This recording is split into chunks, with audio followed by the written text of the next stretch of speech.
to your second session, Writing Your Student's Story. Ms. Veal and I really hope you'll enjoy this session. We took a very different approach.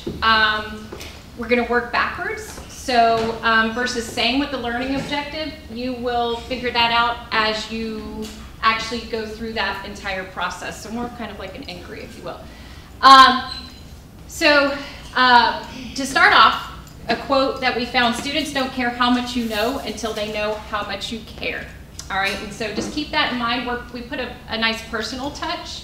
A lot of times we get caught up in kind of the frustrations of day-to-day obligations, and sometimes we need to take a step back and remember the whole child. So in front of you, you have a blue strip. If you don't, please look around your table and take one that's not being used. This is called Why You Do What You Do. And you'll figure it out once you hear all of the statements that your peers around you have. We kept it positive. Everything from funny things your students might say and do to memorable moments and so on and so forth. So we want you to take just a couple minutes at your table to read your statement, and we want you to share that student with your table and the little backstory. It could be a student from this year or years past. So look at your statement, take a second, figure out who that student is, what's the backstory, and then share it out at your table.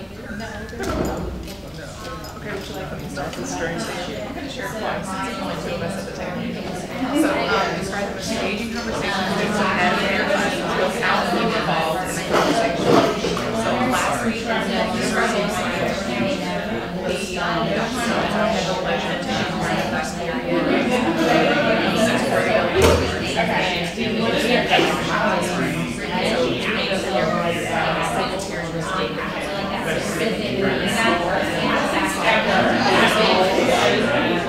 Stood around me and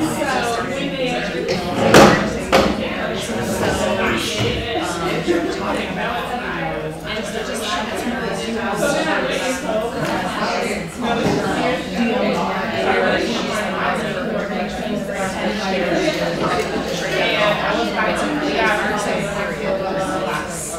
and it started as basic questions, and then it kind of led into, what do you want to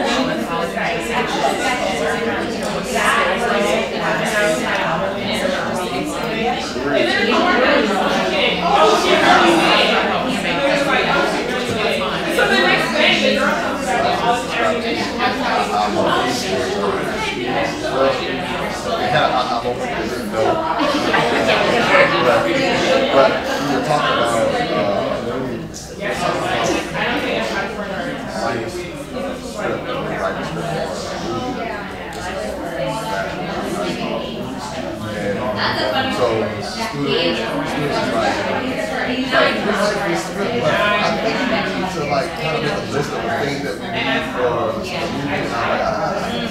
that's the next lesson. We're going to need to know who's going to have to do your shot list. We're going to have to have to write a script to figure out what things you need to look at. So then it wasn't you just giving them the information they had and that was valuable to them.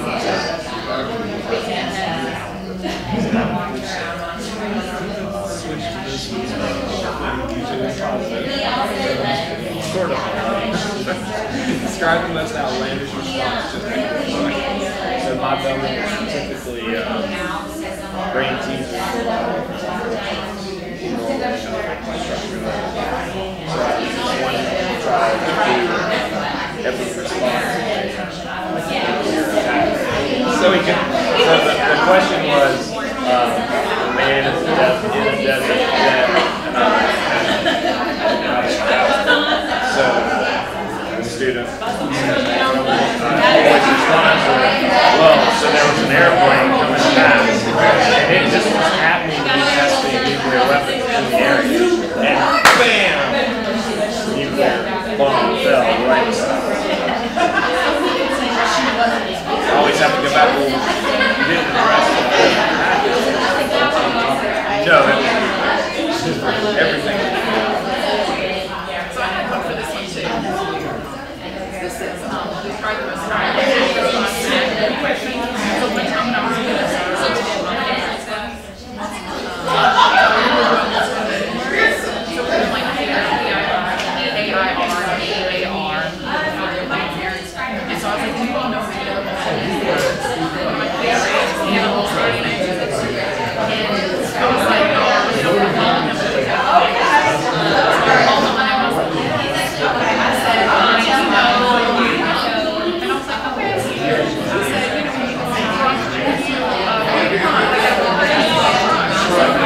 That was an outlandish response to an academic question. That was very phonetical.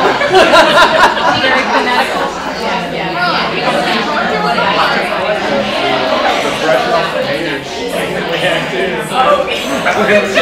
All right, guys, who would like to share one of your stories with the group? Anybody have anything they'd like to share? Memories that popped up? Funny, memorable, rewarding, anything? Anyone with a skill about the most memorable moment with a student? Who has that skill? Any volunteers for the most memorable moment?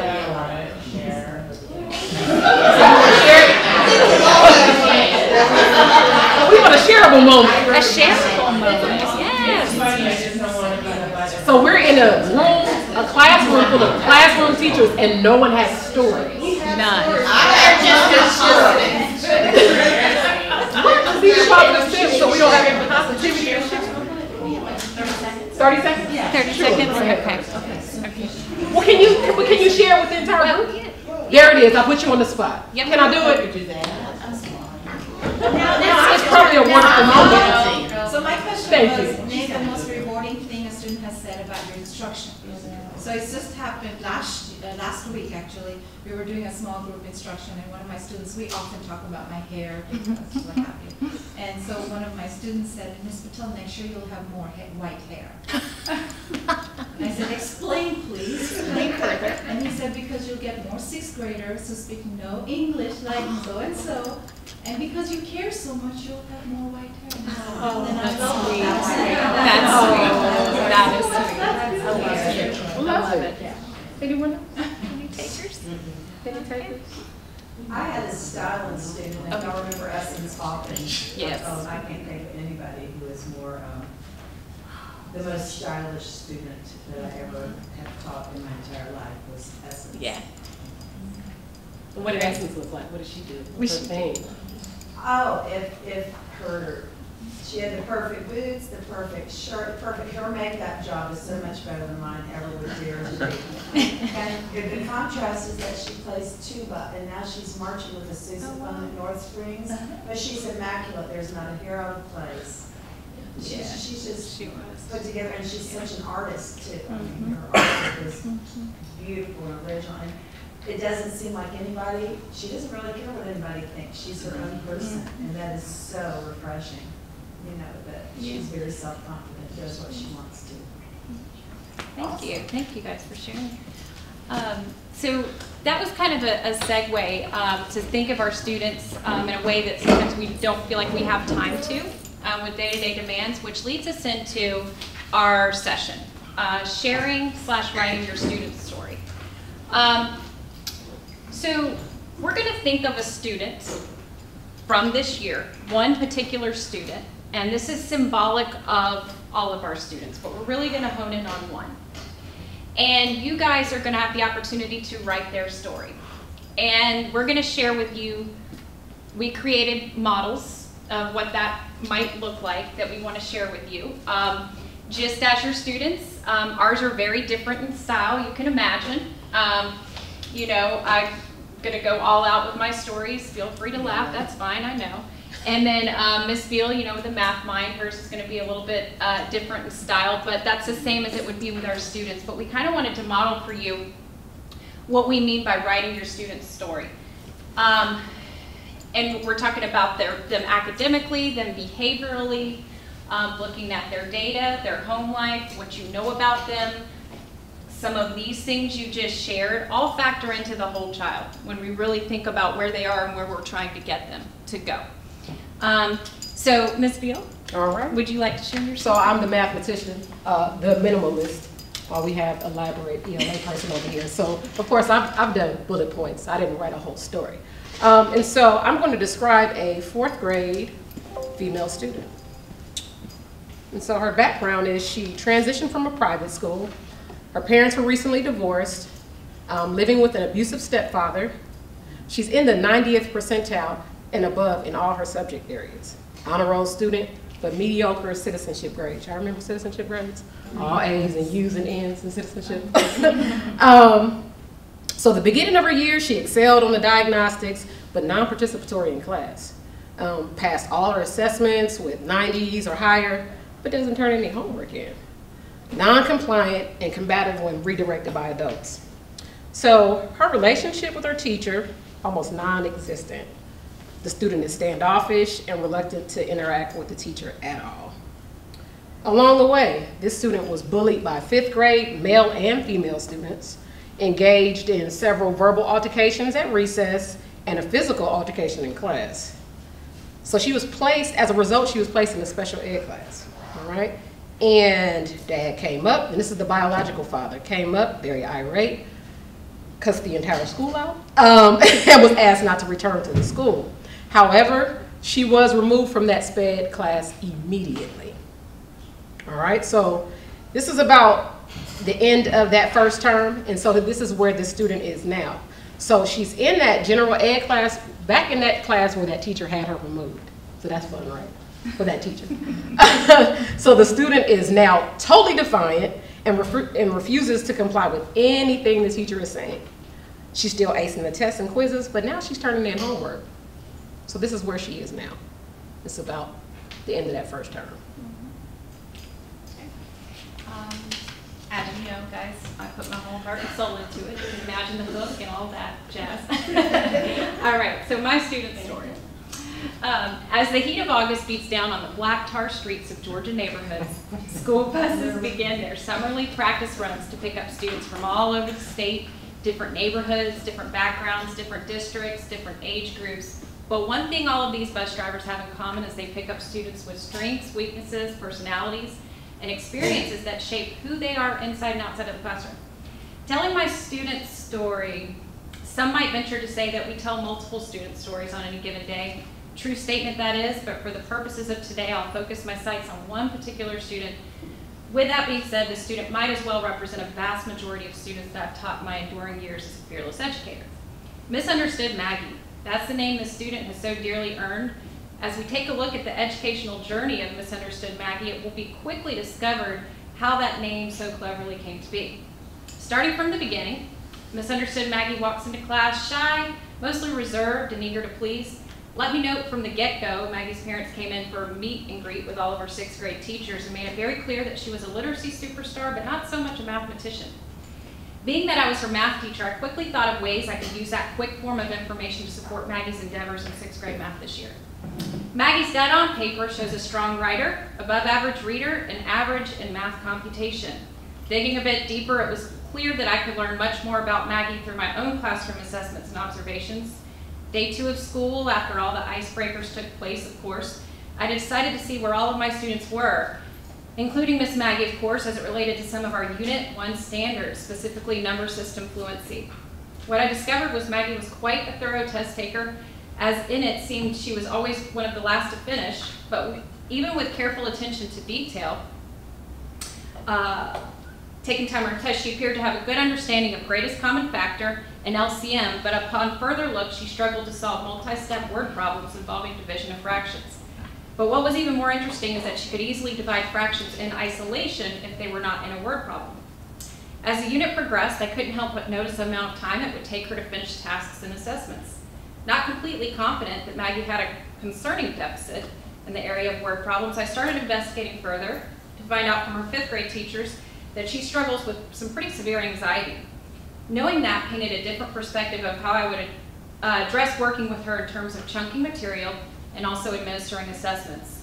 Upon further inspect, I found that Maggie does very well on short 5-question tasks, checks. The sheer amount of questions was intimidating, but I could gather the exact same information I needed in shorter and smaller, more frequent doses. A creative thinker and pays very close attention to detail, you'll find analysis is a true strength of this student, and reasoning is an area where, with a bit of guidance, she'll excel in most areas of the arts and STEAM subjects alike. So as you all can guess, she's Misunderstood Maggie, and I'm that kid that had those behavior issues. Good with the academics, but behaviorally challenged. I had some home life stuff going on, right? And so you all probably have a lot of me in your class, right? Can imagine that.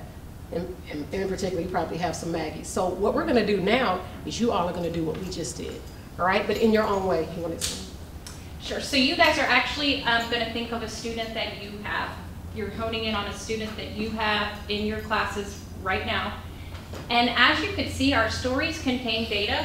They contain personality. They contain observations. They contain kind of a variety from start to finish of that whole child. Your style can be in any story you want. Obviously, ours is very different. We're going to give you some stems if you're not really sure where you want to start, similar to what we might do with kids to get them started. But just some things to think about. We had in our last group, people were using the dashboard. Some people were using, one of the social studies teachers was looking at a below average Lexile level, having good conversations with that, using Data Warehouse. You can use any source you want, grades, your own assessments, your own observations when you're writing your story.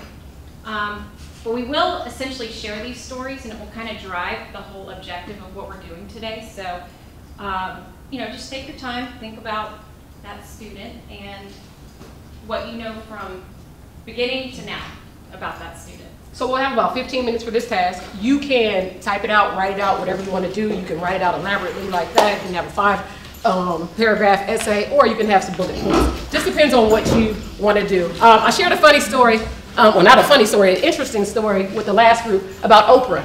I know everybody knows Oprah, right? Yes. And so she has a very interesting childhood story.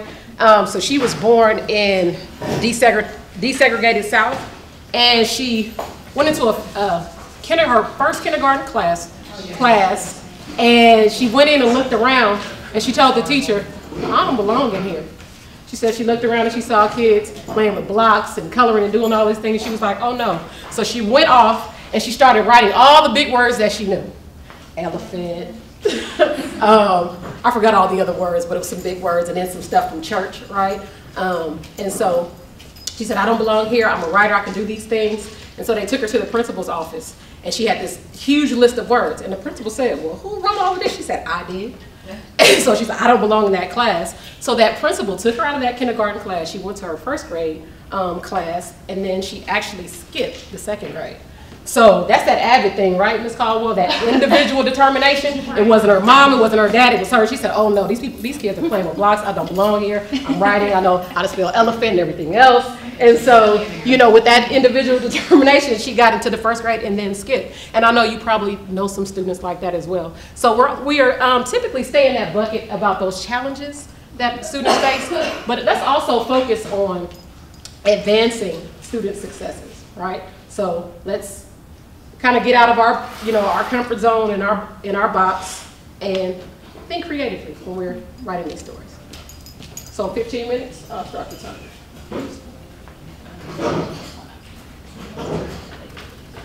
Can I do it on my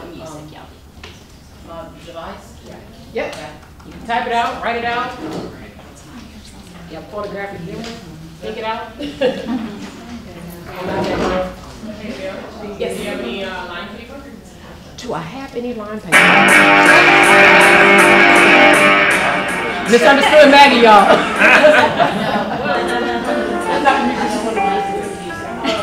Maybe that was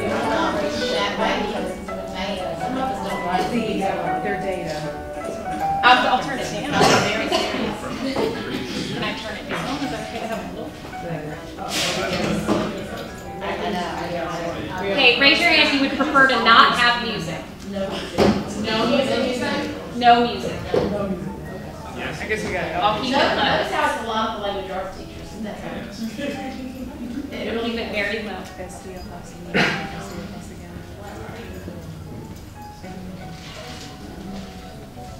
And then you can pull their data somewhere.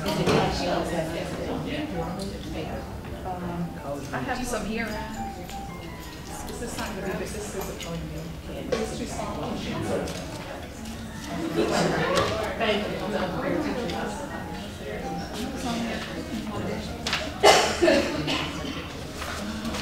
Teacher dashboard.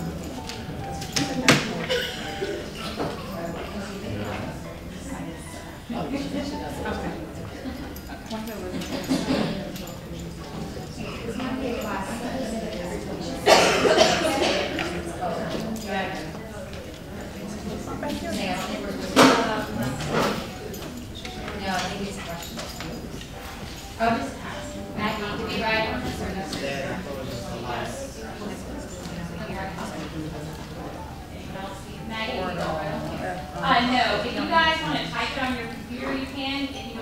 write it on paper, abstract paper. So if you want paper, raise your hand and I'll give you paper to write it on. Anyone else need paper?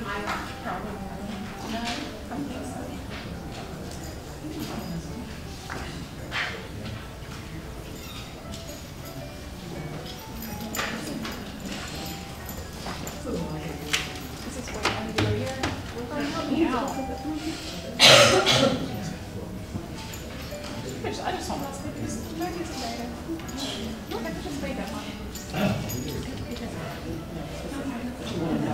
Like now I'm thinking about the kid, I'm like, I'm gonna see these numbers now. Do you know how to get them?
That's always up.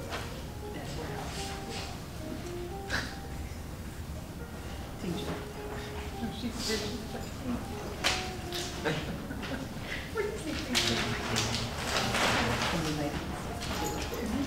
What distracted me anything sometimes. Sorry.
False alarm.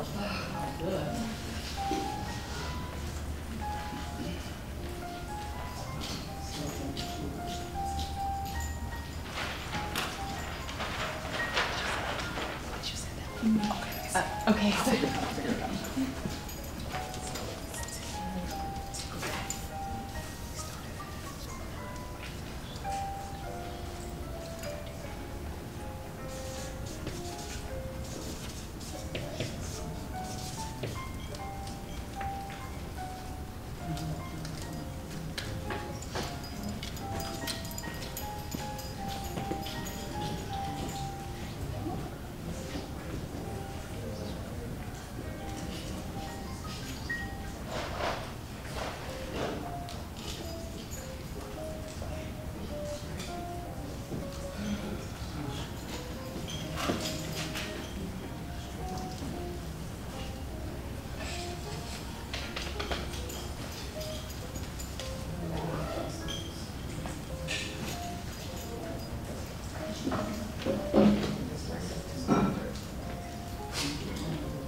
Oh, this morning.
right, guys, you got about a minute just to kind of finish the thoughts that you're on at this point.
All right, guys, as you're kind of coming to a stopping point, we want to move into kind of tying this to the initial goal of what we're trying to get you guys to see. And that's going to require that you're sitting with your actual PLC content by grade level. So many of you are already that way. Connections, obviously, you're a PLC as Connections teachers. So you guys will work together. The step one of our PLC discussion today is just going to be for each of you to read out, share out your student's story. So however you guys decide to configure that, going one at a time, whatever you guys decide within your PLC. But for about, I'd say 7 minutes is just a share out. You guys are all going to share out your student's story. And then we'll come back together after about 7 minutes, and then we'll talk about what the PLC work looks like after that. All right? Are we with our PLC content? Grade, connections, you guys will be together. All right, 7 minutes, share out your stories. So I'm moving from this where our Seventh grade would be in 7th grade ELA reading, ELL. 8th grade ELA reading, ELL. Just kind of like our normal grade level. Yeah, actually, ELL, y'all can get together. ELL teachers, if y'all want to get together, that's fine. Yeah, that's a good idea.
Her whole life's been solid, involved parents, helping to come, communicating community, you know, she's shy. Solid weeks at PAs and boys and maybe that's about it. She can see parents and leaves her time to walk, get up, dance, and be herself.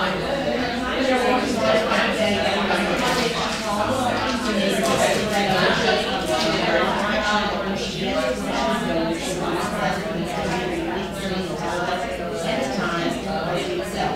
not just bringing attention, but seeking knowledge from others. She's on her way, and maybe something I do with her. A woman of her and a whole conscience and shows by on her side will help her make sure she knows that she's better. You know, that is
tries to just make it through.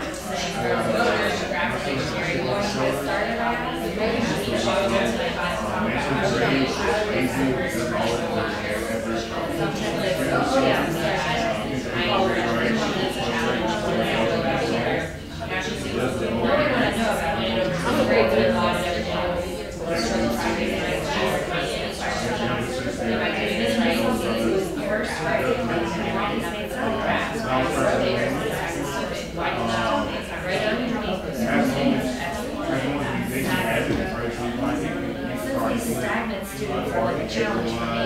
I strive to investigate. I talk to family and friends. Really difficult is persistent for very young children. My sister is in my early 20s. And it is a frustrating environment. Crying a little more, I discovered that my parents are around.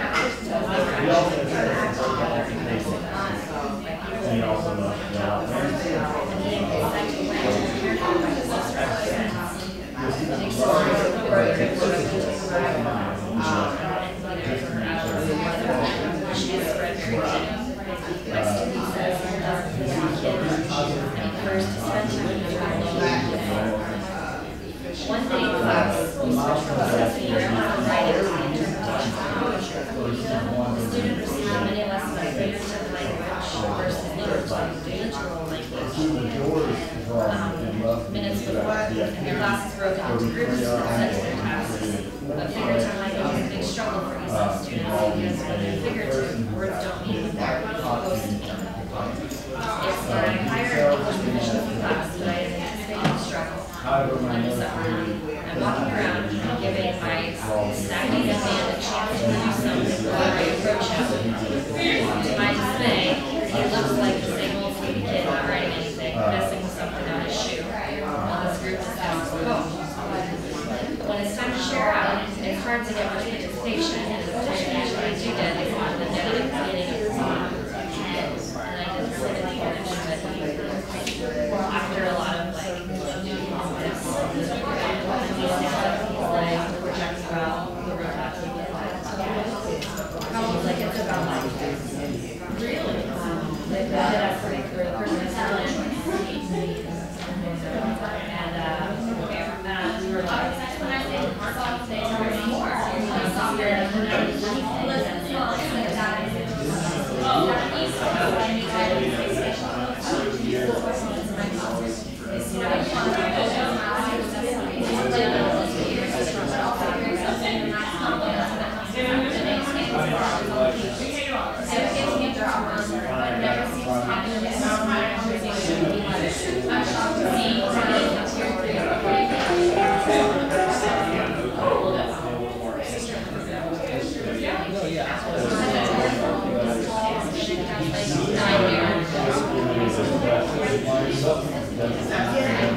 minutes and 45 seconds.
First of all, compliments to this group, and I don't know if it has something to do with being ELA, but I really enjoyed walking around listening to your stories. I feel like you put a lot of thought into it.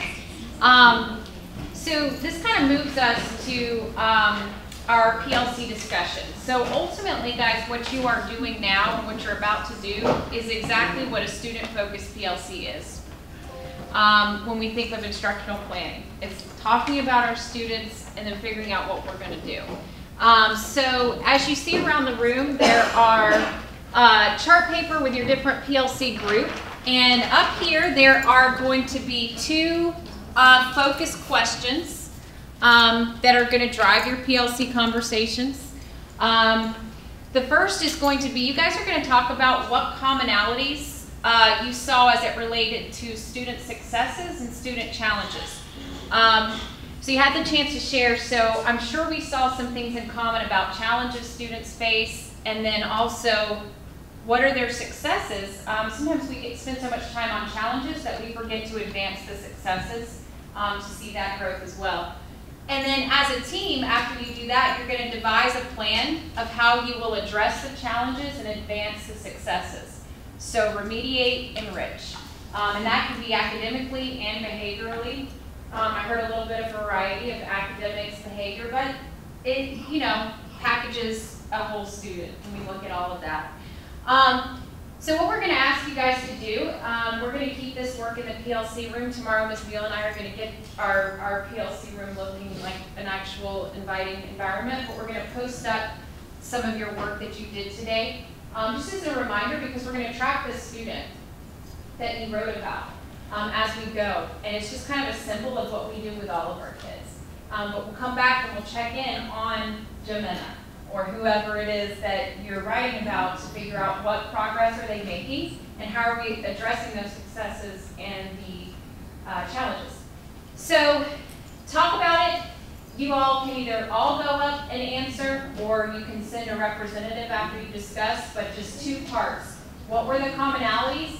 What is your plan to address the challenges and advance the successes? All right, you should have markers on your table. If not, they're around. All right, take a bow. 5 minutes, 6, 7 minutes, 5 to 7.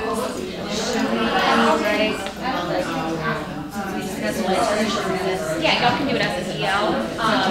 Yes, that find a.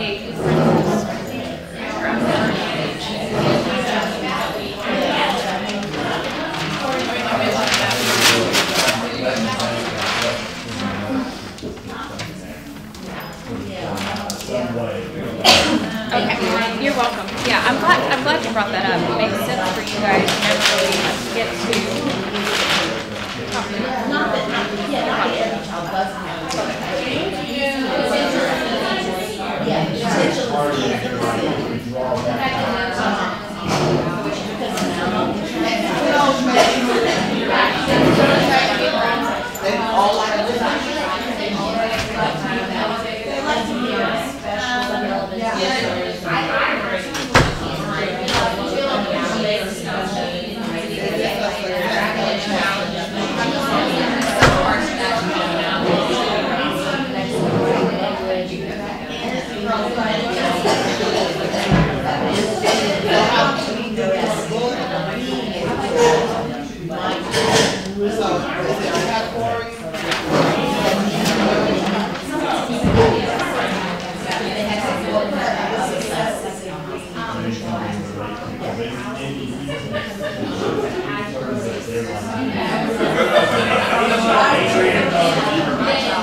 I love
All right, guys, if we could go back to our seat, we're going to kind of close this out for the day. So if you would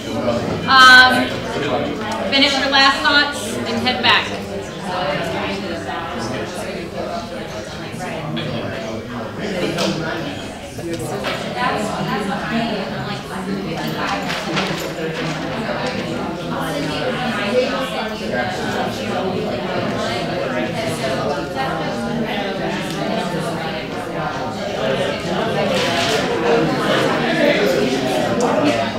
Yeah, we'll end up getting down.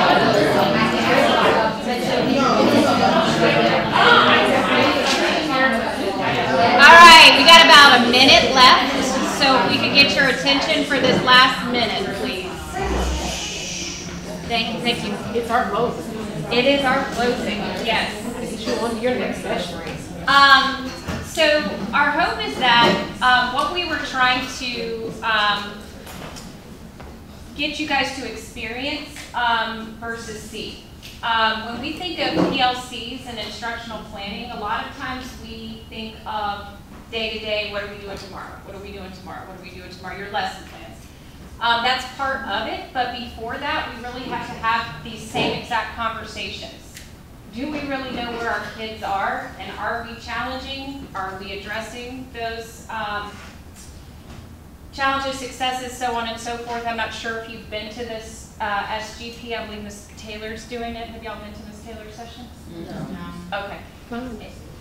Anyways, well, that would be next for you. So hopefully you'll see the connection between her data and how we're going to kind of address the SGP when she shares that data with you. But it puts a personal perspective on it. A lot of the work we do is not because Fulton County told us to, it's because it's good work. And you get to know your kids in a different light, and hopefully you can address where they are a bit better, taking the time to do that. So if you'll look up here, these are the 4 essential questions that Mr. Campbell has made known that we'll use to drive our PLC planning, which you really just did pretty much all of those in what you did today. By thinking of your student, finding that data, talking about it, and devising a plan. Those 4 guiding questions. What do we want students to learn? How will we know if they learned it? What will we do if they already know it? So that's advancing the successes, and what will we do if they haven't learned it? So that's addressing the challenges. So hopefully you enjoyed that approach. We figured you didn't need a PowerPoint on PLC. Final thoughts? I have a comment that this was just refreshing to have the conversation, because for many years we only focused on rigor and relevance, that's all you heard about, and we're teaching human beings who have stories that may get in the way of all that other stuff. So it was refreshing to go back. Thank you for that. Thank you. Because we're in the business of educating the whole child, right? Not just that brain power. And so we thank you guys for being a Yes. model PLC. Yes, Because this is the was work great. that you all are doing, and it's Yeah. great work. And we thank you for being so participatory and excited about it. And We we are appreciate it. definitely going to check on little Johnny Yes. and Janie and see how they are progressing during the week. So this is the start of work that we're going to be doing for the rest of the year, right? So we're not going to stop with this story here with this first couple of months, right? We're going to continue to do those checks on those students. So thank you, guys. Yes, thank you. Have fun at your next session. Guys, would y'all make sure you leave the blue sentence strips on your tables for me? Thank you.